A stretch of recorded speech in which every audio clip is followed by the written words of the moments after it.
Muy buenas tardes, mis amados hermanos y amigos que están siempre pendientes de esta programación cristiana que lleva por título Resplandece. La Iglesia de Cristo les saluda y les desea las más ricas y abundantes bendiciones de parte de nuestro Padre Celestial. Su hermano y amigo Marlon Vázquez Soriano que me habla, a usted pues le desea lo mejor, más que todo las bendiciones espirituales que nuestro Padre Celestial tiene siempre dispuestas, tiene disponibles para cada uno de sus hijos, para cada uno de aquellos que han comprendido que existe nuestro Dios Todopoderoso, Yahvé, el gran yo soy, el que todo lo puede, el que todo lo principia, el que todo lo cree, el que todo redime. En el nombre de Jesús, pues le saludo en estos momentos. Le felicito porque usted ha tenido a bien ver, escuchar este programa Resplandece, esperando en Dios pues que usted tenga preparada su libreta, su lápiz, para así mismo, podemos decir, hacer algunas copias de algunos versículos y escudriñar, examinar lo que este servidor esté predicando a través de este programa Resplandece. Así pues, mi amado hermano y amigo, este momento, este espacio pagado por la Iglesia de Cristo es para usted de una forma gratuita, ¿verdad? Usted que nos ve en diferentes partes del mundo de una forma nacional e internacional, yo le felicito por dar su tiempo, por dar su forma también a lo que es este programa Resplandece. Y ahí es del rating de sus hogares que usted nos está escuchando, que nos está mirando, pues ojalá tenga un buen provecho. Lo que toca hacer este programa Resplandece. Así pues, tenemos pendiente nuestro estudio teológico en el libro del Apocalipsis, ¿verdad? Un estudio que hemos decidido darlo a través de este programa los días miércoles y jueves, que ayudará mucho al pueblo de Dios a comprender el tema de la gran tribulación, el tema del milenio y la guerra de Armagedón que estamos a punto de estudiar. Estamos estudiando ya en el capítulo 19. El capítulo 19 en el libro del Apocalipsis. Vamos a hacer uso de la Biblia, la palabra de Dios. Aquí la tenemos en nuestra biblioteca, la Biblia. Y así pues vamos a estar estudiando la palabra del Señor, ¿verdad? En el libro del Apocalipsis, ¿verdad? El cual es de gran importancia estudiarlo. Estamos estudiando ya en el capítulo 19. Estamos estudiando en el capítulo 19, en el libro del Apocalipsis. Ya vamos por el versículo 7 al 10. Ya hemos estado analizando este versículo y hemos estudiado en estos versículos que Jehová es glorificado, ¿verdad? Jehová es glorificado por la victoria de la iglesia. ¿En qué consiste esto de que Jehová es glorificado por la victoria en la iglesia? Recordemos, y ya hemos estudiado en reiteradas ocasiones, hemos explicado que la iglesia de Cristo estaba siendo atacada, ¿verdad? Con el propósito satánico de destruir la iglesia, tomando como instrumento, como herramienta destructiva a lo que es el imperio romano, introduciendo falsa doctrina, introduciendo maldad, dándole poder al emperador en el trono y de esta manera pues perseguir a la iglesia internacionalmente. Hemos estudiado que la persecución primaria por el imperio romano en el año 64 al año 68 por Nerón fue nacional, pero la persecución de nuevo ahí en el año 81 fue internacional. ¿Por qué motivo ya no es nacional, sino internacional en el tiempo de Domiciano? Porque Roma no se conforma con perseguir de una forma nacional a los cristianos, sino que hace alianza con 10 reyes de la tierra para hacer una persecución internacional, para raer de la tierra, de destruir de la tierra, que para ellos era una rebeldía, eran rebeldes los cristianos, eran como revolucionarios, como contrariados a su régimen, a su dinastía, a su imperio. Entonces querían combatir al cristianismo por no adorar como un dios al imperio o al emperador romano con su imperio. Entonces, ¿qué miramos con referencia a este tema? Aquí ya que Jehová está dando respuesta a las peticiones de los santos, a las peticiones de aquellos cristianos que ya habían muerto. Según Apocalipsis 6, 8 al 10, las almas de los hombres que habían muerto por causa de predicar el evangelio de Jesús, estos hombres en espíritu allá en la presencia del Señor están haciendo oraciones, están haciendo peticiones, que hasta cuándo va a haber venganza de aquella actitud que tuvieron esos hombres contra su pueblo, contra su reino, contra su iglesia. Ahí lo que ayuda bastante, lo que ayuda bastante ahí es la paciencia de Dios. La paciencia de Dios para con los romanos, que les está dando oportunidad de arrepentimiento. Hemos estudiado en los capítulos 16, en los capítulos 17, casi en todos los capítulos, ¿verdad? El libro del Apocalipsis, que Dios envía plagas, catástrofes, pero de una vez por todas no erradica el imperio romano, sino que solamente le está mandando castigos para que se arrepientan. Pero como ellos no quisieron obedecer al Señor, ni quisieron arrepentirse, entonces ahora ya en el capítulo 19, Dios hace su juicio contra Roma. Ahora vamos a leer en Apocalipsis 19, 7 al 10. Apocalipsis 19, 7 al 10, la Biblia dice: gocémonos y alegrémonos y démosle gloria, porque han llegado las bodas del Cordero y su esposa se ha preparado. Y el ángel me dijo: escribe, bienaventurados los que son llamados a la cena de las bodas del Cordero. Y me dijo: estas son palabras verdaderas de Dios. Yo me postré a sus pies para adorarle, y él me dijo: mira, no lo hagas. Yo soy consiervo tuyo y de tus hermanos que tienen el testimonio de Jesús. Adora a Dios, porque el testimonio de Jesús es el espíritu de la profecía. Mi amado hermano, aquí miramos algo muy importantísimo con referencia a esto. Miramos nosotros la adoración de los cristianos para con nuestro Señor Jesucristo. En el versículo 7 al 8, donde nos habla directamente, dice: gocémonos y alegrémonos y démosle gloria, porque han llegado las bodas del Cordero y su esposa se ha preparado. Versículo 10 está ampliando esta información. Ahora, primeramente encontramos, ¿verdad?, en cuanto a la iglesia, que podemos decir ella está preparada. Ahora, la preparación, según miramos aquí, de la iglesia, simbolizada como una novia para el Cordero, ¿cuál es la preparación? Aquí mismo le dice la Biblia que la preparación de la iglesia son las acciones justas de los santos. Ella está preparada. Ahora, ¿cómo se prepara para las bodas? ¿Verdad? Aquí miramos nosotros que en este caso son las bodas de nuestro Señor Jesucristo, el Cordero.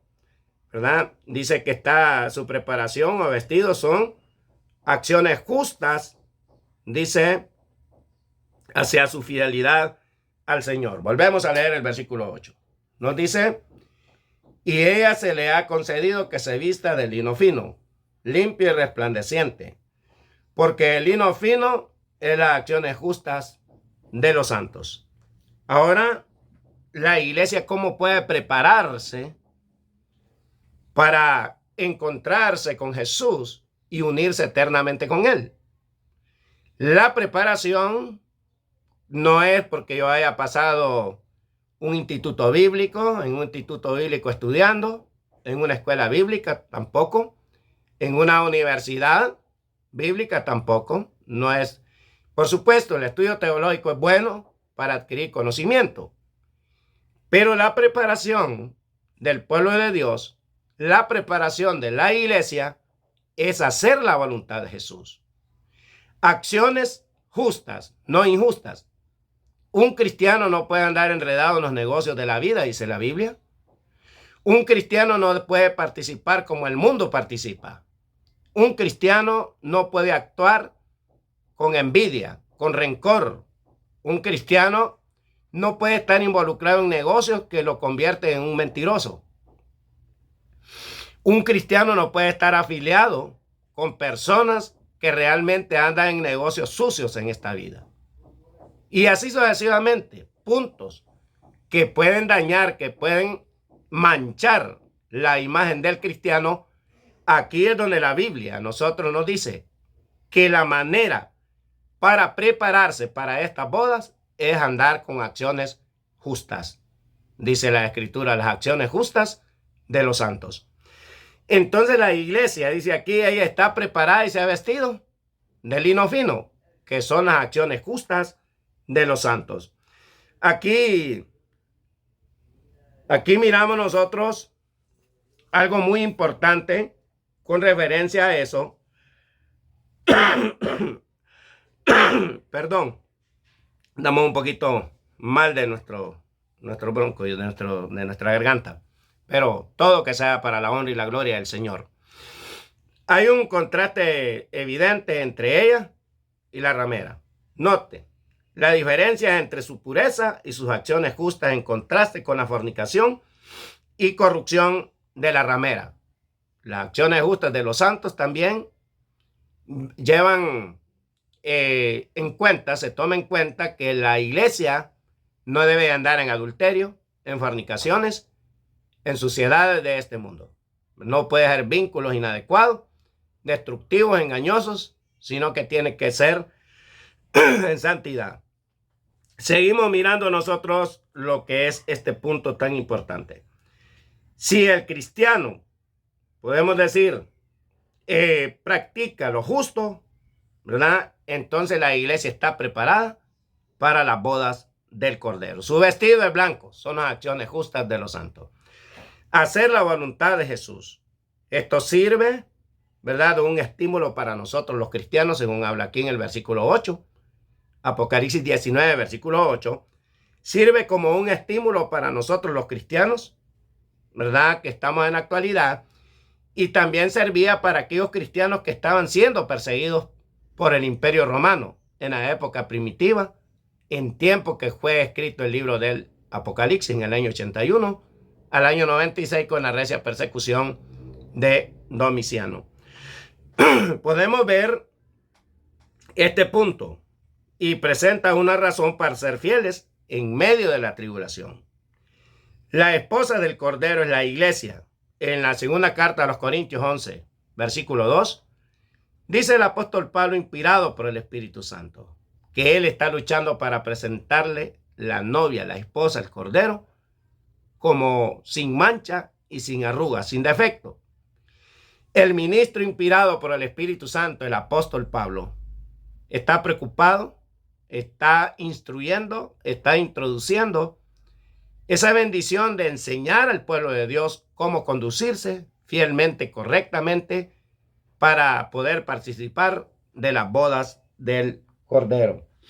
Ahí miramos nosotros en la segunda carta a los Corintios 11:2, y en Efesios sigue enfatizando el apóstol Pablo, ¿verdad?, lo que es la actitud del cristiano como iglesia, simbolizado como esposa del Cordero. Vamos a ver en Efesios capítulo 5. Vamos a ver en Efesios capítulo 5, versículos 22 y 23. Las casadas estén sujetas a sus propios maridos como al Señor, porque el marido es cabeza de la mujer, así como Cristo es cabeza de la iglesia, la cual es su cuerpo y Él es su Salvador, dice la Escritura. Miramos aquí exactamente, ¿verdad? Y seguimos viendo, así que como la iglesia está sujeta a Cristo, también las casadas lo estén a sus maridos en todo. Aquí miramos nosotros la sujeción que nosotros como iglesia tenemos que tener para nuestro Señor Jesucristo. Miramos exactamente eso y miramos que realmente la esposa del Cordero, la iglesia, es ahorita novia, es desposada. Porque en aquel tiempo se consideraba la novia de un hombre ya como esposa de él, excepto que no se había consumado la unión matrimonial. Entonces esa es la cultura de ese tiempo. Por eso la iglesia de Cristo, antes de unirse espiritualmente y en el día final, se está caracterizando como una esposa desde ahora, por la cultura cuando fue escrito el libro del Apocalipsis. Somos nosotros como iglesia, en el sentido espiritual, esposa del Cordero, ¿verdad? Y podemos decir la preparación para esa boda, ¿verdad? Está plasmada, está señalada por las acciones correctas y justas que nosotros como cristianos practiquemos. Así es que podemos mirar que ahorita la iglesia desposada está comprometida con él como esposa. Allá en Mateo 11, 18 al 20 habla el caso de María y José. Ella ya caminaba con José. Ya José era responsable de María, pero todavía no se había consumado el matrimonio. Hasta en Mateo capítulo 1, versículo 25 se consuma el matrimonio de María y José. Entonces, ¿qué miramos? ¿Verdad? Esto con referencia a ese tema. Ahorita, la iglesia está en esta tierra. No ha sido levantada a la presencia del Señor, a la Santa Jerusalén, porque ese acontecimiento será en el día del fin del mundo. Aquí, cuando se habla de la esposa del Cordero, cuando se habla de la iglesia que está preparada para esta boda, en términos espirituales, aquellos cristianos que eran la iglesia también estarían unidas con Cristo en esta victoria contra el enemigo. En el día del juicio final, en la resurrección de nuestros cuerpos físicos, ahí será la unión definitiva para estar con el Señor en la Santa Jerusalén. Así es que podemos mirar cómo la iglesia está comprometida. Ella es la llamada, dice en el Apocalipsis 19:9. Note que esto no es exactamente el mismo símbolo en el ejemplo anterior. La iglesia, ¿verdad? Podemos decir es la esposa. Aquí podemos ver en este caso la iglesia, o sea, los cristianos son invitados para la cena de las bodas. Aquí note que aquí cambia el simbolismo. Es así que no es raro este cambio, ¿verdad? Es así que la Biblia puede hablar de la iglesia como edificio de Dios, ¿verdad? Como casa de Dios. Así puede hablar la iglesia en varias maneras, como la familia de Dios, ¿verdad? Como cuerpo de Cristo, como el reino de Cristo. Así se puede identificar la iglesia. Como la esposa del Cordero, ¿verdad? Como la desposada del Cordero. Es un simbolismo para dirigirse a la iglesia. Así, por eso dice, vamos a leer Apocalipsis capítulo 19, versículo 9. Vamos a reiterar. Dice la palabra de Dios aquí en Apocalipsis 19, versículo 9, de la siguiente manera, y leo. Dice así. Y el ángel me dijo, escribe, bienaventurados los que son llamados a la cena de las bodas del Cordero y me dijo, estas son palabras verdaderas de Dios. Aquí ya son invitados a las bodas del Cordero. Aquí ya son invitados como personas a estas bodas, ¿verdad? Miramos que cambia el simbolismo.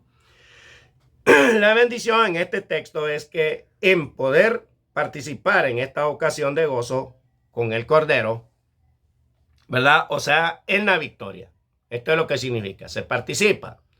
Participar de la cena de la boda del Cordero, es participar de la victoria de Cristo contra sus enemigos. Perdón. El requisito para poder participar es la preparación, ¿verdad? Es la preparación.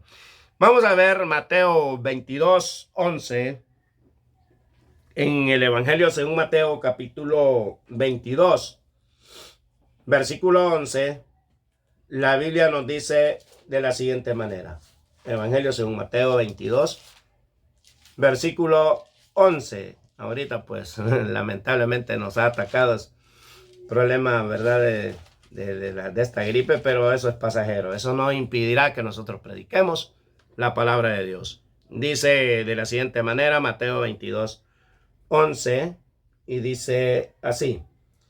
Entró el rey para ver a los invitados y vio ahí un hombre que no estaba vestido de boda, o sea, que no estaba haciendo lo justo, no andaba practicando la justicia de Dios.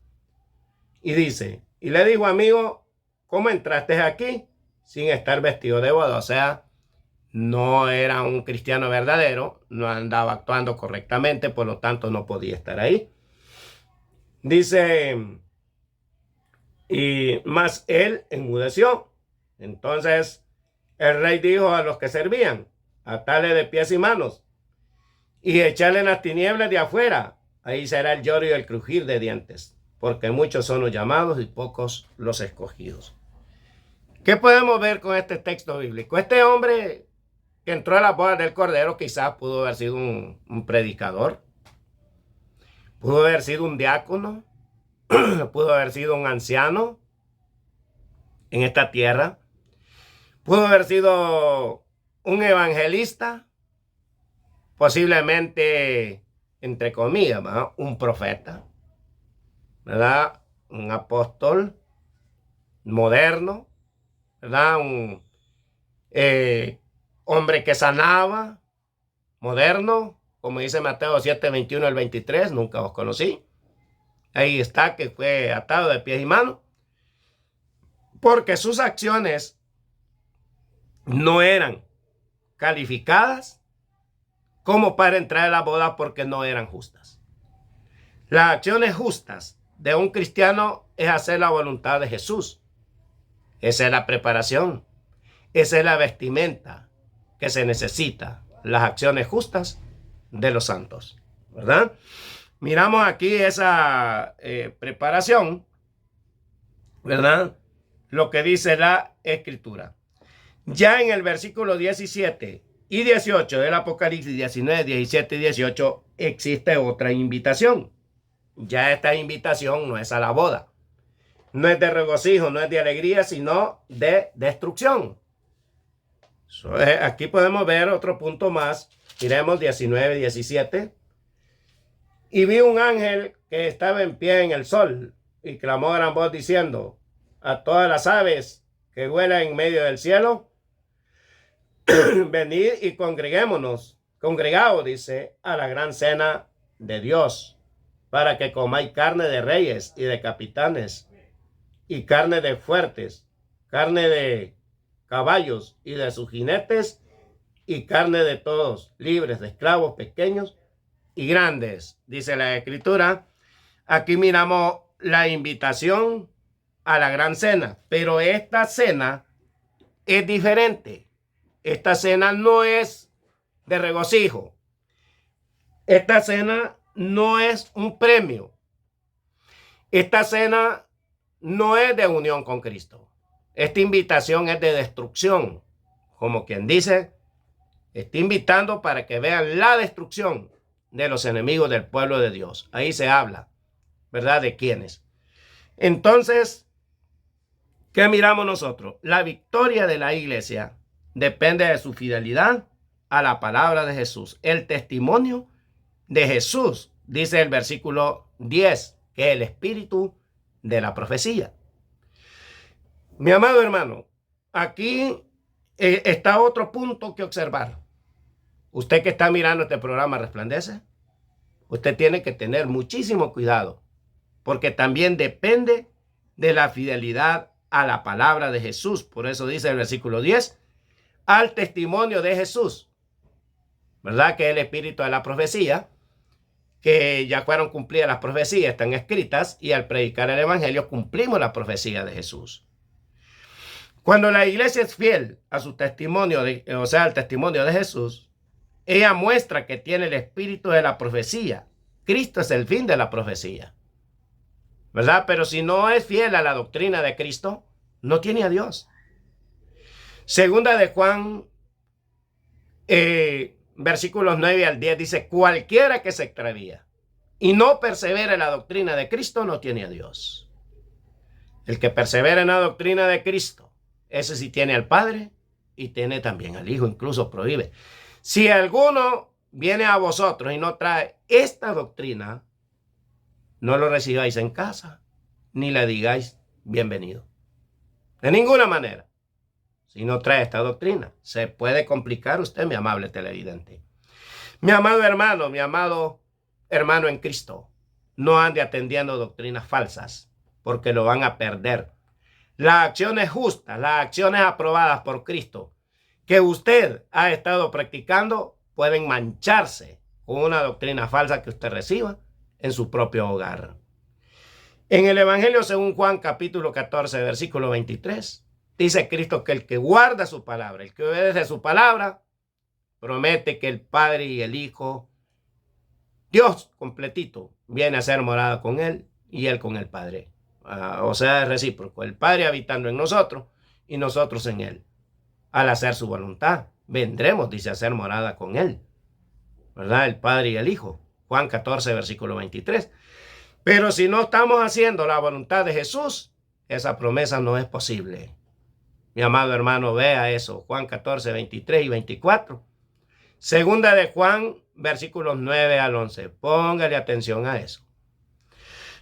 Por ejemplo, al mirar cuando la Escritura ordena temas del plan de salvación, los 5 pasos. Dicen algunos, fue inventado por un hombre y está escrito en la Biblia. En Romanos 10, 17 dice que la fe viene por el oír, no automática, por el oír la palabra de Jesús, la palabra de Dios. Luego habla la Biblia que el hombre que quiere buscar a Cristo tiene que arrepentirse, según Hechos 3, 19, para que sean borrados sus pecados. Luego Romanos 10, 9 y 10 dice que hay que confesar públicamente a Jesús para tener vida en abundancia. Mi amado hermano. También dice en Hechos 2:38 que es en el acto del bautismo, donde Jesús perdona nuestros pecados y nos regala el Espíritu Santo. Hechos 2:38. Luego Marcos 13:13 y otros textos bíblicos más en la Biblia hablan de que el último requisito es la perseverancia. Como dice Juan 8:30 al 32, si permaneced en mí y en mi palabra, seréis verdaderamente mis discípulos. Permaneced en mi palabra, en mi doctrina, dice Cristo. Seréis verdaderamente mis discípulos, conoceréis la verdad y la verdad os hará libres, dice la Escritura. Libre de engaño, libre de condenación, libre de tantas cosas que nos tenían confundidos al tener la doctrina de Cristo. Esa fidelidad que menciona aquí la palabra de Dios es ese el que guarda el testimonio de Jesús, su palabra. Cuando la iglesia es fiel a su testimonio, ¿verdad? Ella muestra, ¿verdad?, que tiene el espíritu de la profecía, porque Cristo, le reitero, es el fin de la profecía. El ángel quería que Juan entendiera que todos los cristianos, como los ángeles, que dan fiel testimonio de Jesús, son consiervos. Y tienen el mismo servicio. Eso de ser consiervos es tener el mismo servicio, el mismo trabajo. Por eso ellos adoran a Dios por su fidelidad a Jesús, ¿verdad? Le glorifican. Entonces, miremos ahí en Apocalipsis 19:10, que el apóstol quería postrarse, quería adorar al ángel. Y el ángel le dice, no lo hagas. No lo haga. La prohibición, no lo haga. Usted no puede postrarse ante ningún hombre. Usted no puede confesarle los pecados a ningún hombre porque ningún hombre tiene el poder de limpiar sus pecados. Usted no puede confiar en ningún hombre de esta tierra que lo puede limpiar de pecados, solamente en Jesús. No puede adorar a ningún hombre ni darle fama a ningún hombre en esta tierra. Ni decir que es superior a otro hombre. El único superior, el único que le debemos de dar honra y gloria, tiene un nombre según según Hechos 4, parece 32. Ahí habla, 4:30 al 32, creo que habla de Hechos, si no mal no recuerdo. Que no hay otro nombre dado a los hombres en quien podáis ser salvos, y no en Jesucristo. Solamente en Él. Por eso el ángel está bien clarito en la misión que está haciendo, ¿verdad? Por eso le dice, adora a Dios, no me adores a mí, un ángel del Señor. Hay gente que piden adoración, hay gente que piden tantas cosas en este mundo, doctrinas erróneas, ¿verdad? Diciendo que solo hay un hombre en esta tierra que lo puede comunicar con Dios. Hasta le han puesto pontífice, que significa puente, conector entre Dios y el hombre, que hay un solo hombre. Eso es mentira. El único que lo puede conectar a usted con la deidad divina, con el Padre como primera personalidad de la deidad divina, es Jesucristo. Según habla la Biblia en Timoteo, ¿verdad? 1 Timoteo, para que habla 2 al 4, ¿verdad? Hay un solo intermediario entre Dios y los hombres. No habla la Biblia que sea alguien más. Él es el único. Eso dice la Escritura. Entonces, cuando miramos nosotros estos puntos, nos llenan de mucha esperanza, nos llenan de mucho gozo tener esta aclaración en la Biblia directamente. De a quien debemos de adorar es a Dios y nada más a Él. Así es que en este mundo ya puede ser un hombre que tiene 50 años de predicar, ya puede ser un hombre que ha pasado doctorado en alguna universidad, un erudito en idiomas, no es más que usted, mi amable televidente, mi amado hermano. Somos iguales, somos adoradores, excepto que unos estudiamos más que otros porque Dios nos ha escogido como maestros, y este don necesitamos desarrollarlo para enseñar un poco mejor al pueblo de Dios. Eso es todo lo que tenemos que hacer aquellos que hemos estudiado, pero no que seamos superiores a los demás. Somos iguales. Fíjate bien, el ángel del Señor, un ser poderoso del cielo, le dice a Juan, no me adores. Yo soy consiervo tuyo, o sea, tengo el mismo servicio. Somos iguales, ni más ni menos. Y si somos iguales, ¿por qué te vas a arrodillar? ¿Por qué me vas a adorar a mí? Le dice el ángel. No debes hacerlo, ¿verdad?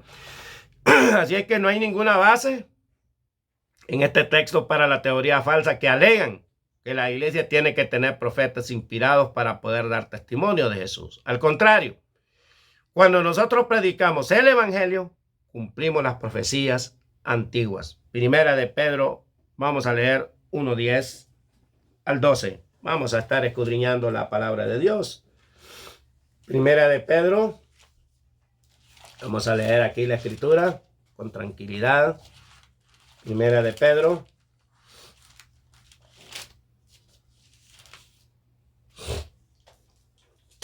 Primera de Pedro, vamos a estar leyendo 1, versículo 10. Póngale atención a este texto. 1:10 al 12. Dice la Biblia de la siguiente manera, hablando del apóstol Pedro inspirado por el Espíritu Santo, dice, los profetas, ahí está, los profetas que profetizaron, o sea, antes profetizaron, no dice que profetizan en tiempo presente y no en el pasado. Los profetas que profetizaron de la gracia destinada a vosotros, inquirieron y diligentemente indagaron acerca de esta salvación. escudriñando qué persona y qué tiempo indicaba el Espíritu de Cristo que estaba en ellos, el cual anunciaba de antemano los sufrimientos de Cristo y las glorias que vendrían tras ellos. A esto se les reveló, mire, se les reveló, no para sí mismos, sino para nosotros. Dice, sino para nosotros administraban, dice, las cosas que ahora os son anunciadas. Porque los que han predicado el Evangelio por el Espíritu Santo, enviado del cielo, cosas de las cuales anhelan mirar los ángeles. Mi amado hermano y amigo, Primera de Pedro 1, 10 al 12 nos dice que cuando nosotros predicamos el Evangelio, predicamos, ahí nomás predicamos, se cumplen las profecías antiguo testamentarias, incluso el complemento que se revelaba por los profetas del Nuevo Testamento, cuando estaba la revelación en acción hasta que se completara con el libro del Apocalipsis. Ahí está, mi amado hermano, mi amigo, donde la Biblia nos dice clarísimamente que realmente este evangelio es anunciado, es predicado y se cumplen las profecías dichas antes en el Antiguo Testamento y en toda la Biblia. Al predicar el evangelio, tenemos el espíritu de la profecía en Cristo Jesús. Ahí dice, Primera de Pedro 1, 10 al 12. Usted puede corroborar ahí. Así es que, mi amado hermano, mi amado amigo, tenemos ahí exactamente lo que la Biblia nos dice. Miramos aquí exactamente, ¿verdad? Ahí en el versículo 7 al 10, que Jehová es glorificado, ¿verdad? En la iglesia, por su victoria contra los enemigos del pueblo de Dios. Es glorificado porque ya el Señor ha dado respuesta a las oraciones de los santos.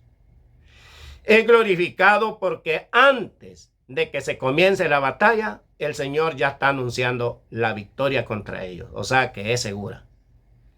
También se aclara, ¿verdad?, que la esposa del Cordero, aquella que va a realizar la boda con Cristo Jesús, la Biblia le dice que está vestida de lino fino y que ese lino fino es un símbolo, es una representación de las acciones justas de los santos.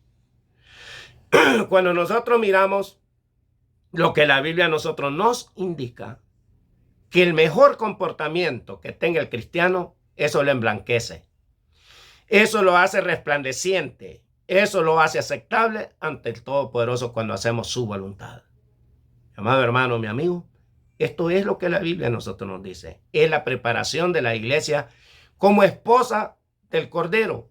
¿Cuándo se hará esta unión espiritual? En el día del fin del mundo. Mientras tanto, si nos toca morir físicamente, muramos con acciones justas, acciones que sean aceptables a la presencia del Señor.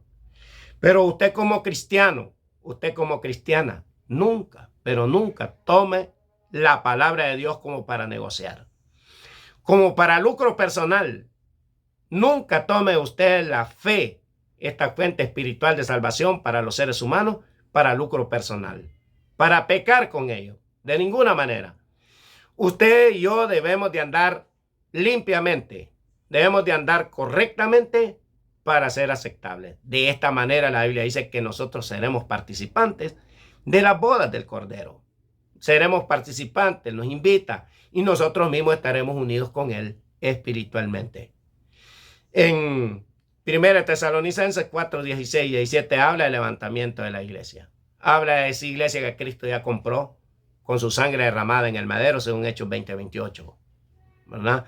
Habla, ¿verdad?, de esta iglesia unida con Cristo para siempre.